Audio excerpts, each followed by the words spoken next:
Purihin ang ating Diyos at sa gabi na 'to at tayo po ngayon ay muling nagkakatipon para sa kanyang salita po 'no. Sige po bago po tayo magpasimula, sige po tayo po ay manalangin. Hallelujah, Lord God Jesus. Pinupuri ka po namin, Lord, at patuloy na pinasasalamatan, dinadakila ka po namin sa gabi na ito, Lord God.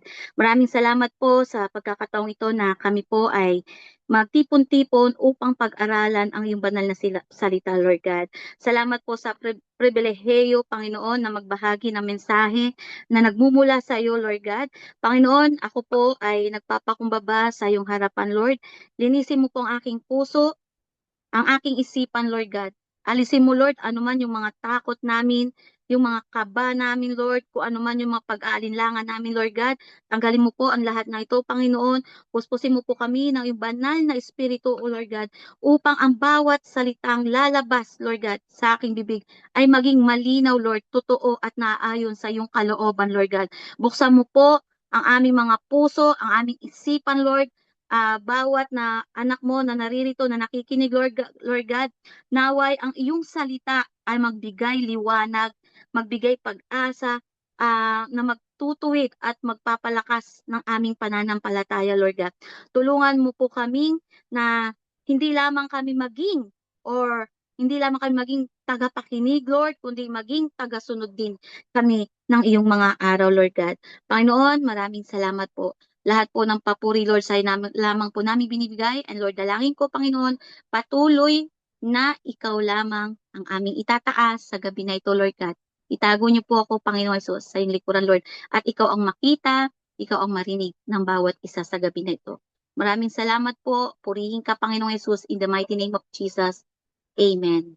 Amen. So, di po, palakpakan po muna natin ang ating Panginoon. Amen. So, sa gabi po na ito, ang ating pong pagbubulay-bulay na salita ng Diyos sa John 8, 1 to, verse 1 to 11 po.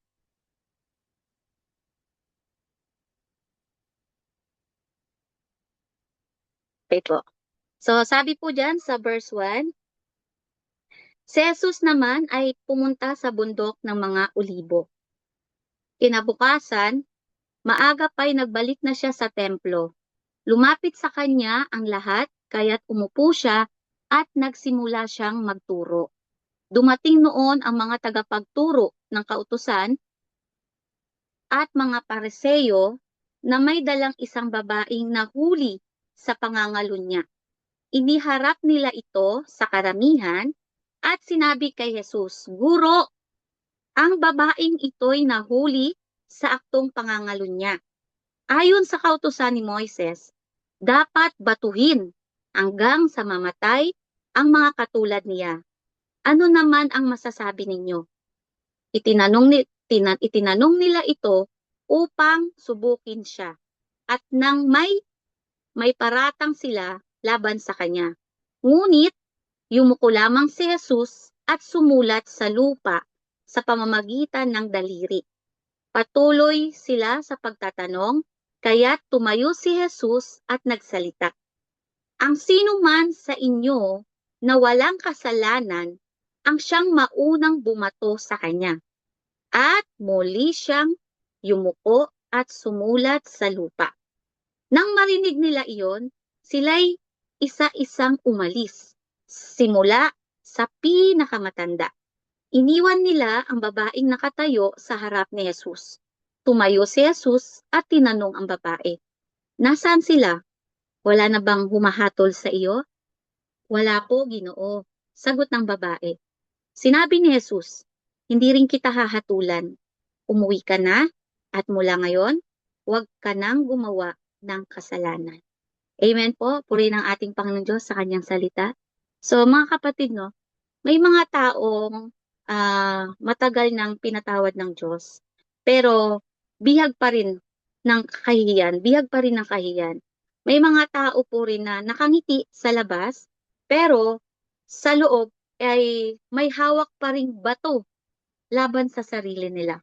Okay? So sa John 8, verse 1 to 11, makikita po natin dito kung paano hinahawakan ni Jesus ang taong nadurog ng kasalanan, pinahiya sa maraming tao, at makikita din natin dito kung paano niya pinababa ang mga batong hawak ng iba. So, sa unang talata po, no, sabi po diyan, pumunta si Jesus sa bundok ng mga Olibo. So, yung bundok po ng mga Olibo, isang burol po siya sa silangan po ng Jerusalem. At madalas po, no, sa lugar po na iyon, pumupunta si Jesus, no, upang manalangin at mapag-isa sa Ama. So, gabi siya pumupunta, no, sa bundok ng mga Olibo. So, basahin po natin yung aklat ng Luke 21, verse 37. So, basahin po natin muna yan. Luke 21, Luke 21, verse 37 po. 37.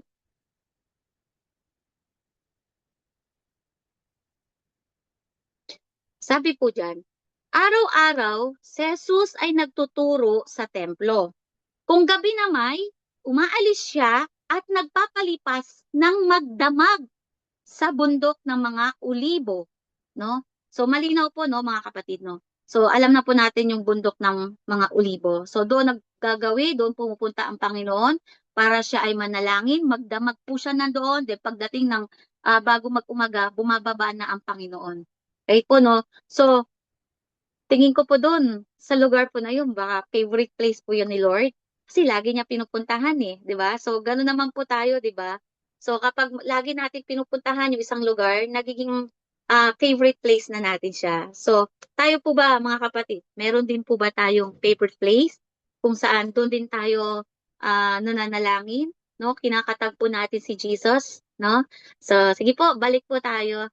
So, di ba? So, pagkatapos niya sa bundok, no? Magdamag siyang nandoon, no? So, kinabukasan, maaga siyang nagbabalik sa templo, no? At may mga tao na sa pagbaba niya, no, may mga taong lumalapit sa kanya. So, maaring maraming tao ang lumalapit sa Panginoon. Kasi po, araw-araw po sinabi, narinig niyo naman po, nabasa natin, no? Araw-araw po siyang nagtuturo. So, familiar na sa mga tao na gumawi sila doon sa templo ng Panginoon, na nakikinig sila doon, no? So, andun na sila. Wala pa si Jesus, nakaabang na sila. 'Di ba? Kaya siguro yung mga tao na naghihintay kay Jesus, no? Nung nakita nila si Jesus na paparating, no? Nagsilapit sila kay Jesus, yung mga tao. Anong ginawa ni Jesus? Kaya ginawa ni Jesus, pinaupo niya yung mga tao, no? At nagsimula na ng pagtuturo ang Panginoon. Amen? So, bago po nangyari, no? Bago po nangyari yung eksena, no? Yung about sa babaeng nahuli sa pangangalunya, no? Si Jesus po, 'di ba? Sabi ko, si Jesus ay galing sa tahimik na panalangin. Amen? Siya ay nanggaling sa presensya ng Ama. Amen? Kaya nang dalhin sa kanya ang isang makasalanan na may dalang mga batong akusasyon, no? Hindi siya nag-react sa galit, kundi sa biyaya. So ito pong topic natin ngayon, no? Hindi po ito chismis ng buhay ng ibang tao, kundi buhay ng isang babae sa Bible na kapupulutan natin ng aral ngayong gabi po. Amen? So, ang kwento po natin, no, hihimay-himayin po natin yan sa Bible, no? Ang kwento po ng isang babaeng nahuli na nagkakasala sa pangangalunya at dinala siya kay Jesus ng mga eskriba or mga tagapagturo ng kautusan o mga pariseyo, no?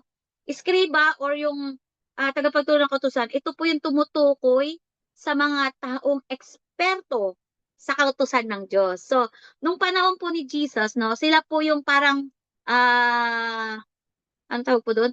Combination ng abogado, guro, no? Yung taga-kopya sila ng batas, no? So, ang mga tao na ito, matatalinong tao po sila, no? So, sa Bible, madalas po silang nababanggit, di ba? Nababasa natin yan, no? Madalas silang nababanggit, lalo na po sa John, no? Sa aklat ng John at iba pa pong bahagi ng bagong tipan. Amen? So, yung Pariseo naman po ay grupo po siya ng mga leader at guro, no, ng relihiyon ng mga Hudyo, no. Nung panahon ni Jesus, sila po yung mga taong mahigpit na sumusunod at nagpapatupad ng kautusan, no.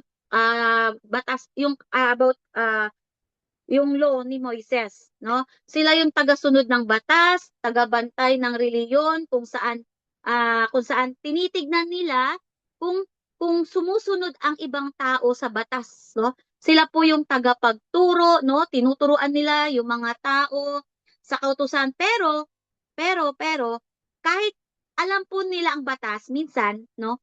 Focus sila sa rules kaysa sa awa at pagmamahal, no? Katulad po sa topic natin ngayon, no, na maririnig niyo po, no? Sila yung nagdala, no? Dinala nila ang babae dahil gusto nila, no, na subukin si Jesus kung susundin na niya yung kautusan na batuhin ang babae o ipapakita yung awa.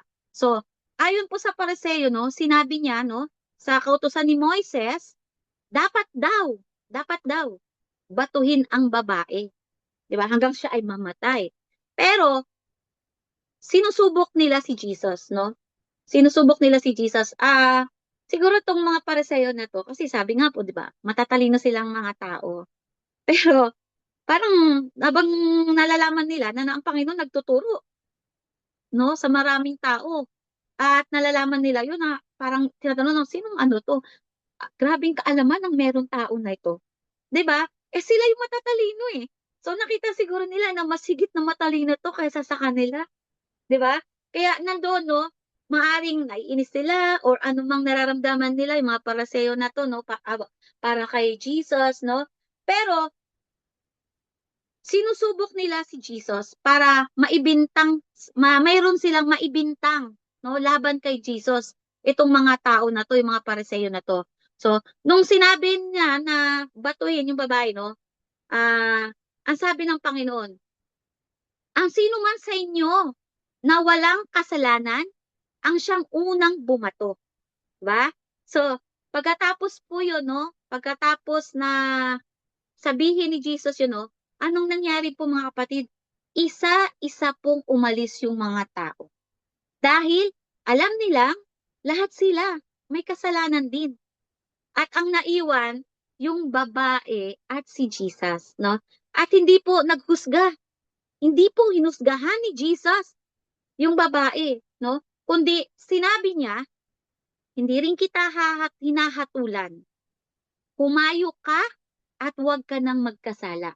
Amen? So, ang mensahe po sa kwento na ating pong binasa, no, at napakinggan, hindi po pinapayagan ni Jesus ang kasalanan, pero ipinapakita niya ang awa at pagkakataon na magbago.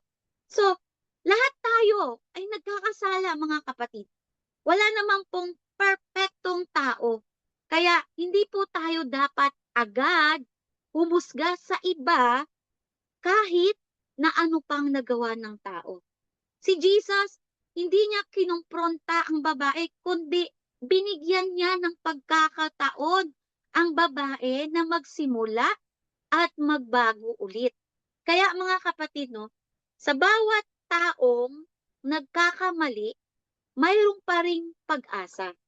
Amen? So, nabasa po natin, no, nagkasala ang babae. Pero, hindi pa huli ang lahat.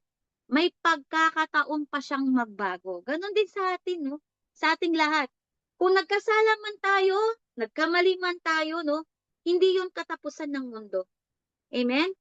Pwede pa po tayong magbago sa pamamagitan ng paglapit at pagsisisi natin.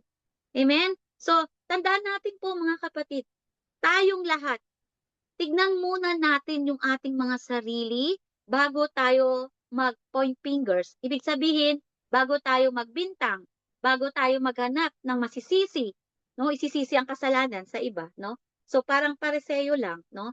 Nakatuon sila sa kasalanan ng iba habang hindi tinitignan ang sarili nilang pagkukulang. So, paalala lang po mga kapatid, no? Hindi tayo judge, hindi tayo hukom ng buhay ng ibang tao. So, ang rule natin bilang mananampalataya, umunawa, magmahal, mangalaga, at tumulong sa pagbabago. Amen po. So, basahin po natin yung Efeso 4:29.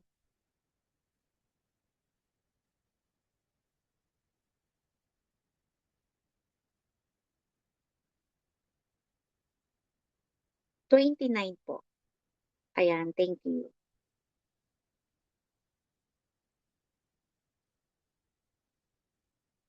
Sabi po diyan, huwag kayong gumamit ng masasamang salita. Lagi ninyong sikapin na ang pangungusap ninyo'y makakabuti at angkop sa pagkakataon upang pakinabangan ng mga makakarinig. Amen? So, ang sabi po, no, ang dapat na pananalita ay yung nakakapagpalakas ng loob, nakakapag-encourage, nakakatulong sa paglago ng iba. So, dapat ang bibig ng Kristiyano, instrumento ng pagpapalakas, hindi paninira. Kaya bago tayo magsalita, pray. Amen? Itanong natin, makakatulong ba ito o makakapagpatibay ba ito? Amen po? So, mahalaga po ang pananalangin. No? Mahalaga po yung pananalangin. Diba? So, punta po tayo sa Galatians 6, verse 1 and 2.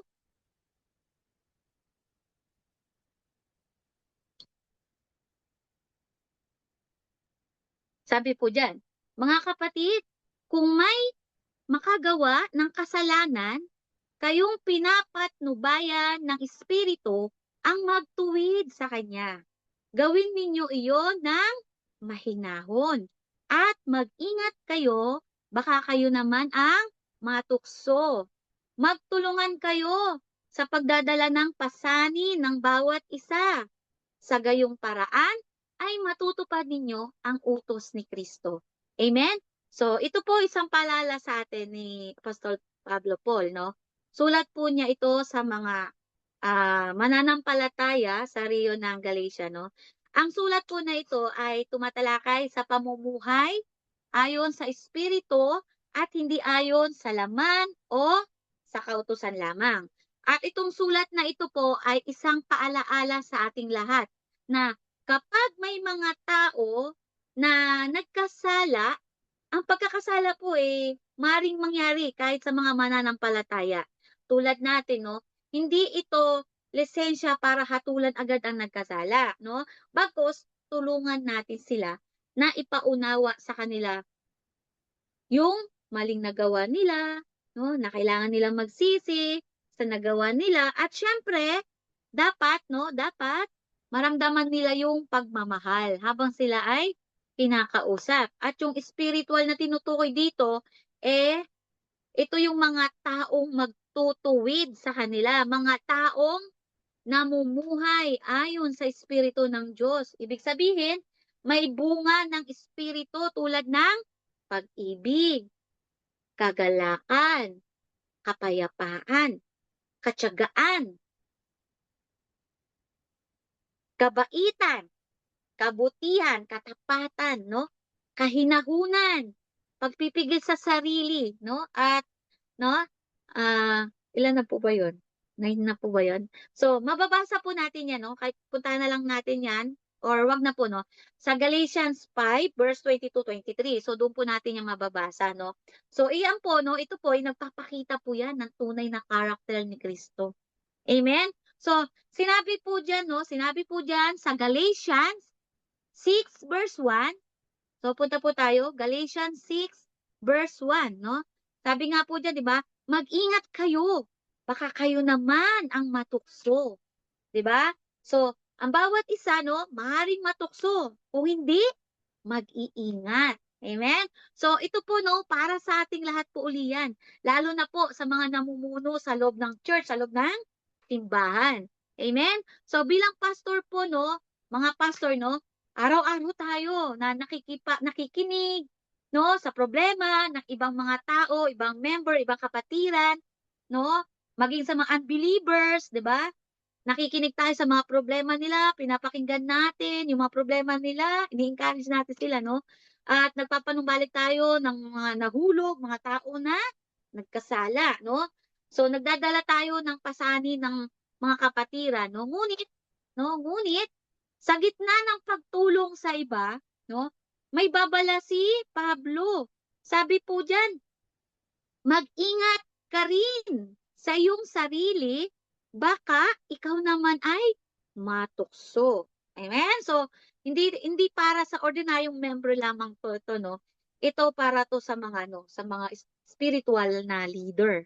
Okay? So, bakit niya ito sinabi? No? Dahil walang sinuman ang immune sa tukso kahit spiritual ka pa. Tao ka pa rin. Ibig sabihin, lahat ng tao maaaring matukso. Walang taong sobrang lakas. Walang taong sobrang banal na hindi natutukso. No? Kahit sinong leader, kabataan ka man, pastor ka man, bishop ka man, no? Matagal ka ng Kristiyano, no? Maaari pa ring harapin ang tukso. 'Di ba? So, ang tumutulong ganito po, no? Ang tumutulong sa nagkakasala, no, ay maaaring mahulog sa parehong kasalanan, no? Madalas sa sitwasyon na, no, lalo na kung mahina yung bitbit, mahina yung bantay, no? So, halimbawa po, no, halimbawa nito, no, ah, kung, kung tinutulungan mo yung isang tao, may immoral na problema, maaari ka ring matukso, no? Wala namang masama na tumulong, di ba? Pero, kung galit ang issue, hari ka ring magalit. Amen? Lalo na kung wala kang word of God, wala kang prayer. 'Di ba? So, isang paalala lang po ito, mga kapatid, no? Ang pagtutuwid, hindi siya nangangahulugang mas malakas ka na kaysa sa iba. Yung halimbawa, no, in-encourage mo yung isang tao, no? Hindi ibig sabihin na ikaw yung nag-encourage, ikaw na yung malakas. No? Kaya nga dapat, no, mga kapatid, babantayan natin yung mga puso natin, no? Lalo na po, no, lalo na sa mga kwento o mga balita na dumarating sa atin, mga lumilipad na mga balita kung saan-saan, di ba? Dahil kung minsan, hindi natin namamalayan, no, na dala na pala tayo doon sa mga lumilipad na mga kwento, mga balita sa atin. Kaya, yun po is napagmumulan ng kaguluhan. At yan yung gustong-gusto ni Satanas na mangyari, no? Magkaroon ng kaguluhan sa loob ng church, magkaroon ng gulo, ng away, ng mga hindi pagkakasundo, yung pagkakawatak-watak, pagbabahagi, no? Yan yung gusto ni Satanas, no? Na mangyari. Kaya dapat po, no? Manalangin muna tayo bago tayo makipag-usap, no? Kasi si Jesus, nakita natin, no? Si Jesus, umakyat ng bundok para manalangin. So, puspos siya, 'di ba? So, ganun din po tayo. Para if sakaling pagbukas ng pintuan ng bahay natin, naka-ready ka na, puspos ka ng presensya ng Panginoon, 'di ba? Kahit na anong dumating na balita sa iyo, no? Eh, okay ka pa din, 'di ba? Kaya malaga na tayo nananalangin, mayroon tayong word of God. No? So, napakahalaga po niyan yung panalangin araw-araw. So, nabasa po natin 'di ba kanina, no, si Jesus, no, nagpupunta siya sa bundok para manalangin. So, bago dumating yung mga Pariseo, ready siya, 'di ba? Ready siya, nakahanda siya. So, ganun din po tayo, no, mga kapatid. Dapat handa rin po tayo palagi. Amen? And dun sa next verse, sa Galatians verse 2, 2 po, yan.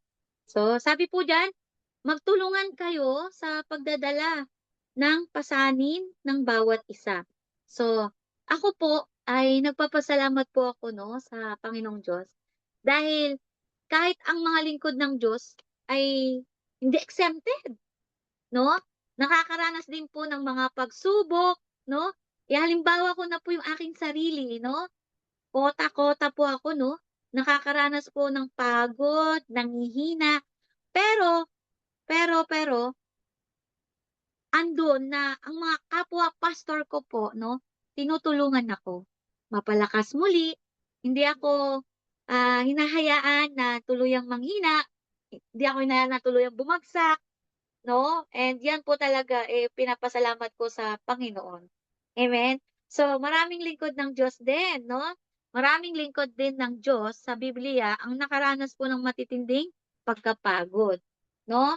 Example na lang natin si Elijah 'no, nakaranas siya ng matinding pagkapagod, discouragement 'no, burnout 'no, like moments yung pagod na pisikal, emotional o mental na parang ubos na ang lakas 'no, gana, wala ng gana gano'n 'no. Pero nakaranas man siya ng pagod, takot, 'no, gusto ng mamatay, 'no? Kung gusto niyo pong basahin, nasa First Kings po 'yan, 'no? Pagkatapos nung malaking tagumpay sa bundok Carmel, tumakas si Elijah, 'di ba? Dahil sa banta po ni Jezebel. So, sinabi niya, "Panginoon, tama na. Kunin mo na ang aking buhay," 'di ba? So, tignan niyo po, galing sa spiritual victory, biglang emotional collapse, 'di ba? Physical exhaustion, yung gano'n. So, anong ginawa ng Panginoong Diyos? Pinatulog muna siya, pinakain, pinahinga, saka lamang kinausap. So, minsan po 'no mga kapatid, ang sagot ng Diyos sa pagod ay hindi sermon, kundi pahinga lang, 'di ba? So, example din natin si Jonas, 'di ba? Sa Jonas 4 mababasa natin 'yan 'no, na-discourage siya, galit, 'di ba? So, pagkatapos mangaral at magtagumpay ang Ninibe, nalungkot si Jonah 'no? Umabot sa punto na sinabi niya na na mas mabuti pang mamatay na lang ako, 'di ba? Burnout din hindi dahil sa failure 'no, kundi dahil sa unmet expectation.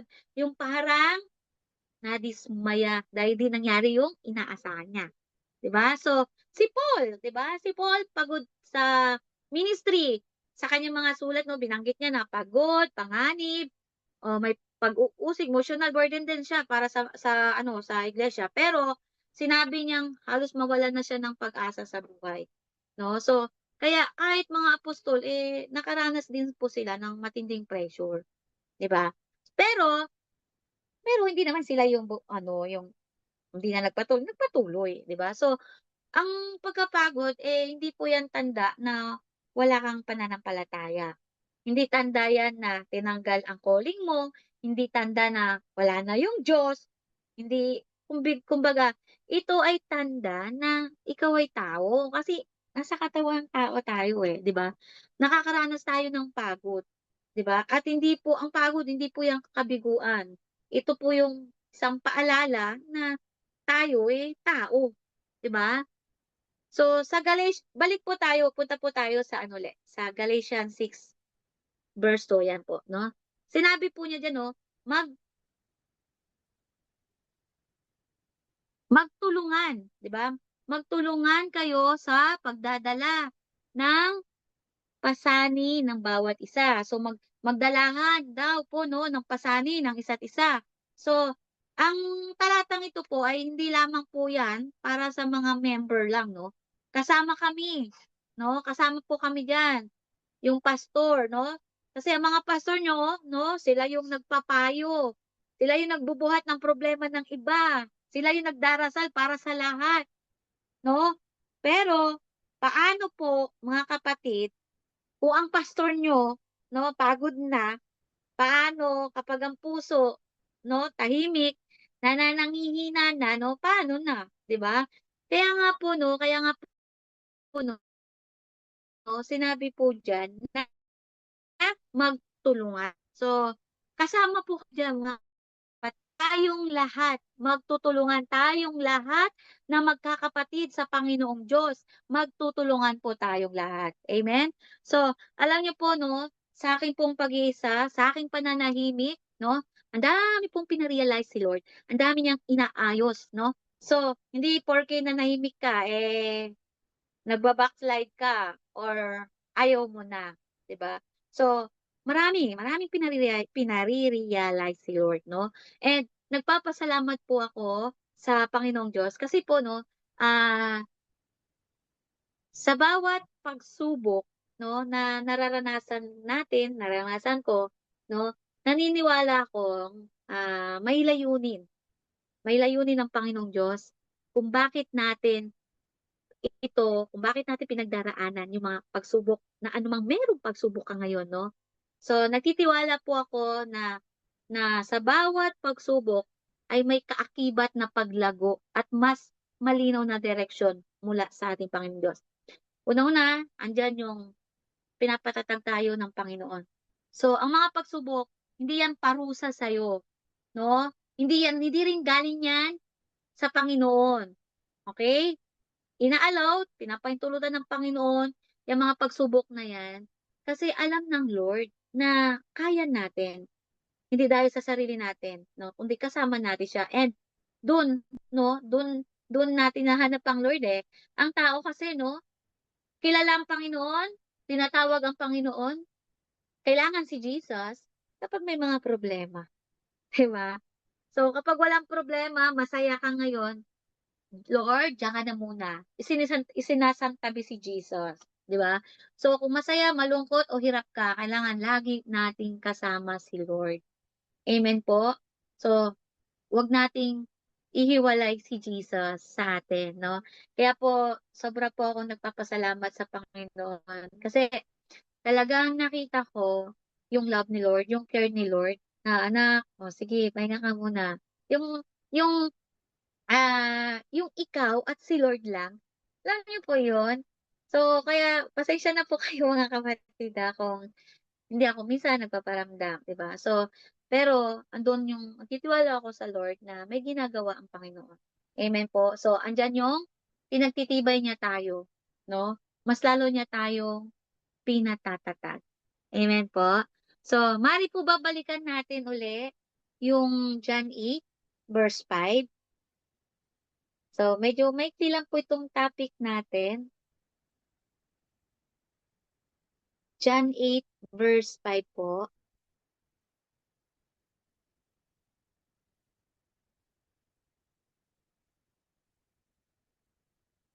Sabi po diyan, ayon sa kautusan ni Moises, dapat batuhin hanggang sa mamatay ang mga katulad niya. So, ano naman po ang sagot ninyo dito mga kapatid, no? Kung kung sakali po na ang mga pastor nyo ang nagkasala, nakagawa ng mali, no? Nakagawa ng ikakasama ng loob mo, na-offend ka. So, ano po ba ang gagawin mo? Mag-uunahan po ba kayo na batuhin, no? Batuhin ang pastor nyo? Mag-uunahan po ba kayo na maging topic nyo siya? No? Yung alam nyo yun, yung, ay, si pastor ganito, alam mo yun, ganon. No? O, mag-uunahan po ba kayo na lumapit sa pastor nyo, no? Para damayan, para palakasin siya. Diba? So, ano po yung gagawin nyo? So, ngayong gabi po, yun lang po, yung mensahe, no? Sa gabi po na ito, we give all the glory to God po. Pagpalain po tayo ng Panginoong Diyos po. Amen po. Puri ng ating Diyos. Amen!